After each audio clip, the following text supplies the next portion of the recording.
Do you think that like if Activision put a lot of effort into like making the game good for competitive, they could actually make Call of Duty esports blow up? Um, well, as you will find out in later videos, and I know that lots of MLG people listen, I think one of the core reasons CoD eSports isn't blowing up is because it's on MLG and not on Twitch. Like, it used to be the number 2 or 3 game on Twitch, and now it's non-existent on Twitch almost. So that's a big negative draw, because like you can't replace fans on MLG. They all come in from somewhere else, and you don't really grow there. So every time you lose a fan, there's no new fans coming in to replace them. Whereas you can do that on Twitch, because you know some people subscribe, some unsubscribe. I don't know, it's a big mess. You know what I heard? I remember Uh, Nadeshot once tweeted something like he's killing competitive COD and like killing esports. Because somebody said like he's the only one growing the scene, and then he said no, I'm actually killing it.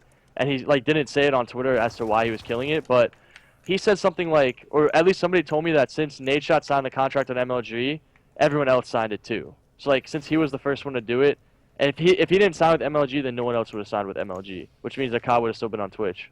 Yeah, that would have been a big thing. And another thing about competitive COD that you do not have is the player attitude. And I'm not poking fun at you because you're actually one of the good guys here, but that thing like getting on Twitter and calling each other's fags and shitheads and stuff like that, that does not happen in other esports. Also, like the whole attitude, like of getting hyped and like, get shit on, kid. No, it's all like good games, nice match, good kill. And that filters all the way down and makes the community around it complete shit. Like at COD Champs, I have to go through security. They check my bags, I go through a metal detector, they make sure I'm not going to stab anybody. We have security guys. You go to LCS, you go to like Counter-Strike events, it's not a thing. They're all very, you know, like tame and they get along. But at COD, we're worried about like fighting and stabbing people, and that's garbage. Like, I honestly feel like if you're going to play competitive COD, you need a Twitter muzzle.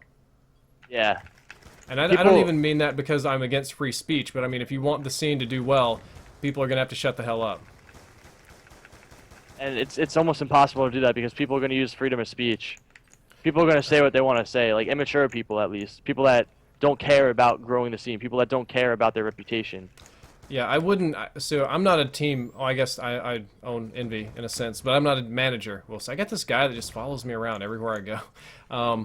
I'm not a team manager, but if I had a guy go off on Twitter and do like some crazy stuff like some people do, I would just bench them. I'd be like, you can just sit there, because I'd be more worried about building a really good brand image than I would be about anything else. Yeah, I don't That's know. just me. But all that filters down though. Like that starts at that level and it just filters down through the whole community and you get a sort of nastiness. League of Legends has a toxic community, but not in the pro scene, which is a little different. But I don't know. That's I do weird. think that hurts. Like that's why like COD pros aren't taken as seriously as League or Counter Strike or Dota guys.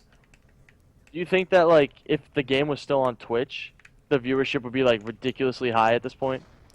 Ridiculously. What do you mean by Like ridiculously high? 50,000 viewers per stream. For Nade 20 Shot streaming 20,000. or like Yeah, for for the Nade Shot official? streaming. Do you think Nade Shot would get 50K when he streamed on Twitch? Because he was getting like 30K, wasn't he? I was gonna say I think it would still be at least around 30, 35. Like I know COD, you know, COD eSports has a lot of other problems. It's not just MLG and Twitch, but I know the numbers would be higher because MLG is its own entity. Like you don't, like I said, you don't grow on MLG. Nobody's like, I'm gonna get on MLG today and browse and see what's going on, unless you're a COD eSports fan and you met people from somewhere else. Exactly. Like I remember when Nadeshot was the last time Nadeshot streamed on Twitch was in Call of Duty Ghosts in the beginning. He had like 30,000 people tuning into a stream on Twitch. Yeah. 30,000. That's a lot of people, man. Like, I can get on Twitch right now and go to #1 on Call of Duty, and I'm not even saying that like a big boast. I'm saying that like I almost never stream Twitch. I'm like a nobody on Twitch, and I can go up to #1 on Call of Duty because nobody's streaming it. Why would so many people tune in though? No, it's not. It's not that a whole lot of people tune in. It's that there's nobody streaming, so it takes very little to get all the way up to #1. So like, can't someone just grow a stream on Twitch and then grow like a YouTube channel through there? Oh yeah, you can definitely do that. But it's not the same as like, so Call of Duty is like number 40 down the list or whatever now. It's not like when Nade and literally every pro was streaming, Call of Duty would be #1. And even though, yeah, they hogged the views, they all had the top views, but you would have a boatload of people just get on there casually and browse around and look for new channels and stuff, and that was good for everybody.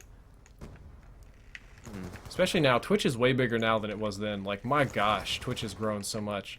They're like a juggernaut, a Goliath in the streaming industry. Which, props to MLG, we need competitors. Like, you can't have just one thing, but it's not panning out for the COD scene. Well, the MLG guys are paying us more. That's why we went to MLG in the first place. You know, and also you're not allowed to stream on Twitch. Yeah, which makes sense on their part. Like, it's smart to do, you know? Yeah.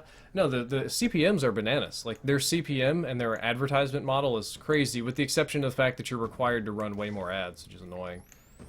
I think the thing about Twitch is that if you get donations, you can make a lot more money.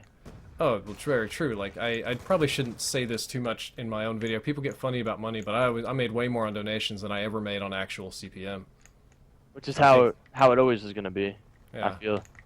I'm not even like the people. Some people sit there and beg. I have the little link and I don't really do much. I mean, if people donate, I answer their questions, or sometimes they'll be like, "I'll pay you $300 to eat something stupid." Okay, I'll do that. I'll do that all night. Exactly. Like, the way I see it, it's like if you take Syndicate, right? If you take the amount of money he's made over, I just melted that guy. If you take like all his CPM he made over his history of streaming on Twitch, like let's say it's like $1 million, right? I guarantee he's made more than that in donations. Oh, very much so. Like, my gosh, donations are crazy. They're really crazy. I don't know. I can barely understand the mindset, but I love it on my end because I'm a greedy money whore. I'm sure you get that a lot. Money whore. What, that I'm a money whore, or you get it a lot? YouTubers get it a lot.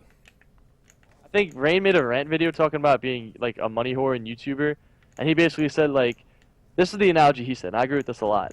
If you're gonna work a job and you work 3 days a week, right, and you get offered to work 5 days a week, if you take that, they're not gonna be like, damn, you're a money whore. They're gonna be like, damn, you're like looking out for yourself. You're trying to get paid.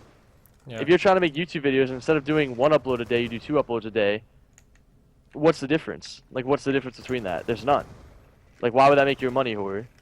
The difference is, so they usually associate that with like clickbait titles or like really short, low-effort content, or some people play games they don't like. But the big one is sponsored deals. Like, some people work with unreputable companies, or the public opinion. You can take like an awesome company. Like, I think Elgato is an awesome company. They're like one of the best companies I've ever worked with.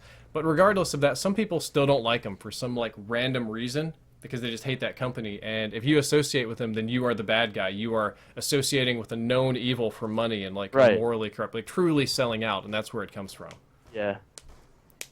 I don't know, man. I don't think, like, for a lot of us, for you, for me, being a YouTuber is kind of like our job. We don't know how long it will last. We don't know anything, but for right now, in the moment, this is our main source of income. So, oh yeah, I mean, and if you make videos every single day, you always have to come up with a new idea. You always have to do something that's different.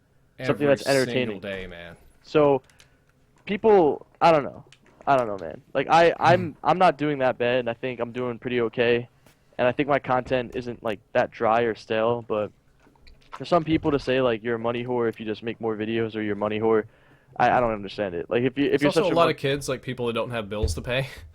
Yeah, like they just don't understand anything about it. Yeah. All right, man. Well, I think we have talked about a lot of stuff. I could almost make 2 videos off of this. I'll probably edit it up into one.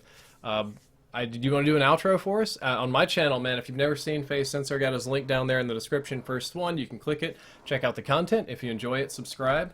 And yeah, I'll toss it off to you for the final outro. Okay, so...